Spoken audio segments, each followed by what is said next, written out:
tengah pandemi COVID-19 ini, permintaan darah semakin tinggi. Untuk itu, masyarakat diharapkan jangan takut melakukan donor darah. Jadi salah satu indikator donor darah maju adalah ada permintaan dari pasien dan ada pengganti dari pendonor itu sendiri. Di tengah pandemi ini, PPDI tidak akan berhenti menjaring para pendonor. Cara yang digunakan saat ini yaitu menjaring dengan pendekatan. Ada 3 hal yang dilakukan yaitu Ghost to Family, Ghost to Banjar. Kemudian bagi para penyintas COVID-19 yang sudah dinyatakan sembuh, bisa menceritakan dirinya dan mendonorkan plasma darah. Dengan demikian akan ada satu kemandirian dan semangat menyambut Braille serta beriatnya. Tingkatkan kualitas kedonoran kita adalah kami mengedukasi. Ada 3 hal yang kami lakukan.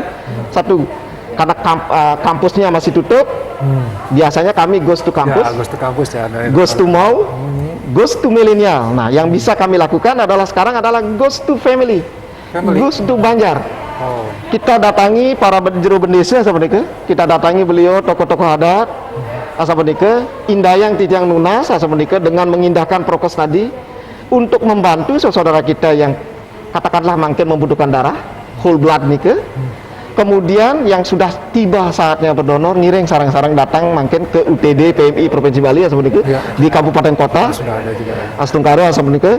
Kemudian bagi mereka yang penyintas, para penyintas COVID-19 ini yang sudah dinyatakan sembuh 14 hari dengan menyertakan hasil swab dan PCR itu, mari kita berani untuk menceritakan diri kita untuk mau kita berdonor plasma. Di tengah pandemi COVID-19 ini, permintaan darah semakin tinggi. Masyarakat jangan sampai takut donor darah. Donor darah adalah sebagai keharusan untuk meningkatkan derajat kesehatan. Agung Ria, Bali TV.